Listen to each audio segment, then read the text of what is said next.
राज्यात शेतीची जमीन खरेदी करण्यासाठी शेतकरी असल्याचा वैध पुरावा अनिवार्य करण्यात येणार असल्याची घोषणा महसूल मंत्री चंद्रशेखर बावनकुळे यांनी केली आहे। धुळ्यातील संशयास्पद जमीन व्यवहाराची विभागीय आयुक्ताच्या नेतृत्वाखाली चौकशी होणार असून बनावट सातबारा, खोटी कागदपत्र आणि फसवणूक करणाऱ्यांविरुद्ध गुन्हे दाखल केले जाणार आहेत।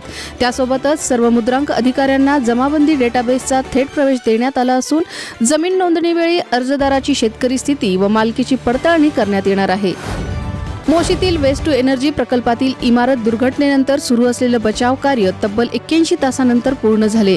या भीषण दुर्घटनेत 9 कामगारांचा मृत्यू झाला तर 14 जणांची सुखरूप सुटका करण्यात आली आहे।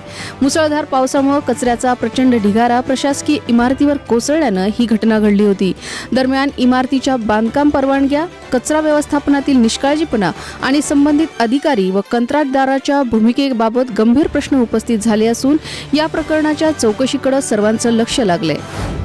ठाकरे गटाचे ज्येष्ठ नेते माजी खासदार विनायक राऊत, त्यांचा मुलगा गीतेश राऊत आणि कुटुंबियांविरोधात ठाण्यातील कापूरबावडी पोलीस ठाण्यात गुन्हा दाखल झाला आहे। सून गिरिजा राऊत यांच्या तक्रारीवरून कौटुंबिक छळासह जादूटोणा विरोधी कायद्यान्वये गुन्हा नोंदवण्यात आलाय। तक्रारीत मानसिक व शारीरिक छळ, जबरदस्तीने गोमूत्र पाजल्याचा आरोप, मासिक पाळी पुढे ढकलण्यासाठी औषधे घेण्यास भाग पडल्याचा तसेच वैयक्तिक माहितीवर नियंत्रण ठेवल्याचा गंभीर आरोप करण्यात आलाय। या प्रकरणाचा पुढील तपास पोलीस करत आहेत। राज्यात जुलैच्या सुरुवातीला झालेल्या मुसळधार पावसानंतर मान्सूननं विश्रांती घेतली असून उष्णता आणि उकाडा पुन्हा वाढलाय। भारतीय हवामानशास्त्र विभागाच्या माहितीनुसार पश्चिम प्रशांत महासागरातील शक्तिशाली वादळामुळे हवामान प्रणाली कमकुवत झाल्यानं मान्सूनचा जोर कमी झालाय।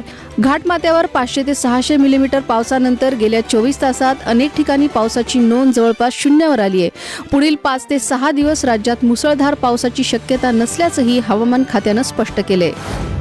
राज्यस्तरीय पात्रता परीक्षा म्हणजे सेट परीक्षा पुढे ढकलण्यात आली असून 26 जुलैऐवजी आता 6 सप्टेंबर रोजी परीक्षा होणार आहे। एमपीएससीच्या परीक्षा आणि आषाढी वारीमुळे विद्यार्थ्यांनी परीक्षा पुढे ढकलण्याची मागणी केली होती। विद्यार्थ्यांची गैरसोय टाळण्यासाठी हा निर्णय घेण्यात आलाय। महाराष्ट्र व गोव्यातील सहाय्यक प्राध्यापक पदासाठी पात्रता निश्चित करणारी ही परीक्षा सावित्रीबाई फुले पुणे विद्यापीठामार्फत आयोजित केली जाते। निर्णयामुळे विद्यार्थ्यांना तयारीसाठी अतिरिक्त वेळ मिळणार असून एमपीएससी आणि सेट या दोन्ही परीक्षांची तयारी करणं अधिक सोपं होणार आहे। महाराष्ट्र, पश्चिम बंगाल आणि दिल्ली नंतर आणखी एका राज्यातील राजकीय पक्षात भाजप सुरुंग लावण्याच्या तयारीत असल्याचं म्हटलं जाते। जम्मू काश्मीरचे मुख्यमंत्री ओमार अब्दुल्ला यांनी भाजपवर नॅशनल कॉन्फरन्सच्या आमदारांना पक्षांतरासाठी 20 ते 30 कोटी रुपये, मंत्रिपद आणि राज्याचा दर्जा मिळवून देण्याची ऑफर दिल्याचा गंभीर आरोप केलाय। श्रीनगरमधील एका कार्यक्रमात बोलताना त्यांनी पक्षात फूट पाडण्यासाठी प्रयत्न सुरू असल्याचा दावा केला। तसंच एका भाजप पदाधिकाऱ्यानं पक्षाच्या आमदाराशी संपर्क साधल्याचा ही आरोप त्यांनी केला। मात्र या आरोपांवर भाजपकडून अधिकृत प्रतिक्रिया अजूनही समोर आलेली नाही। अमेरिकेने इराणवर पुन्हा हवाई हल्ले केल्याचा दावा करण्यात आला असून होर्मुझ सामुद्रधुनीत व्यापारी जहाजांवर झालेल्या हल्ल्यानंतर पश्चिम आशियातील तणाव आणखीन वाढला आहे। अमेरिकन सेंट्रल कमांडनुसार सायप्रसचा ध्वज असलेल्या कंटेनर जहाजांवरील हल्ल्याला प्रत्युत्तर म्हणून इराणमधील काही लष्करी ठिकाणांवर कारवाई करण्यात आली आहे। दरम्यान इराणने अमेरिकेचा हस्तक्षेप सुरू असेपर्यंत होर्मुझ सामुद्रधुनी बंद ठेवण्याची घोषणा केली आहे। या घडामोडीमुळे जागतिक तेल पुरवठा आणि समुद्र व्यापारावर परिणाम होण्याची भीती व्यक्त केली जाते। त्यासोबतच पेट्रोल आणि डिझेलचेही भाव वाढण्याची शक्यता आहे।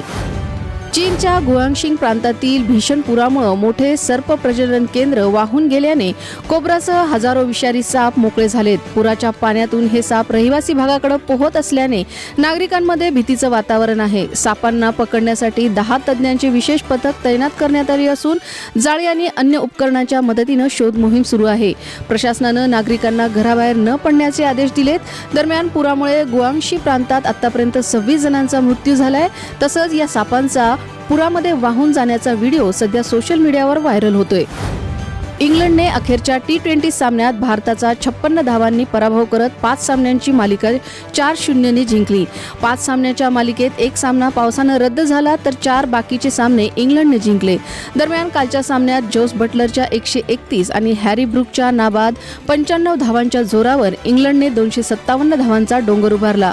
प्रत्युत्तरात ईशान किशन 56 आणि तिलक वर्माच्या 53 धावांची झुंजार खेळी असूनही भारत 201 धावांपर्यंतच पोहोचला. या दारुण पराभवानंतर 15 वर्षीय युवा फलंदाज वैभव सूर्यवंशी मैदानातच भावूक झाला. त्याचा अश्रू अनावर झालेला व्हिडिओ सध्या सोशल मीडियावर मोठ्या प्रमाणात व्हायरल होतोय. अभिनेत्री रिंकू राजगुरूचा पहिला म्युझिक अल्बम बाप विठुराया प्रेक्षकांच्या भेटीला आला असून त्याची जोरदार चर्चा रंगली आहे. सारेगम मराठी वारीच्या स्पेशल या गाण्यात रिंकूचा नवा आणि आकर्षक अंदाज पाहायला मिळणार आहे. हे भक्तिगीत गायक अजय गोगावले यांच्या दमदार आवाजात साकारलं गेलंय. विठ्ठलावरील आपली श्रद्धा आणि या गाण्याशी असलेले भावनिक नाते रिंकूने व्यक्त केले असून हा तिच्या कारकिर्दीतील पहिलाच अल्बम असल्यानं तो तिच्यासाठी अत्यंत खास असल्याचंही तिनं म्हटलंय.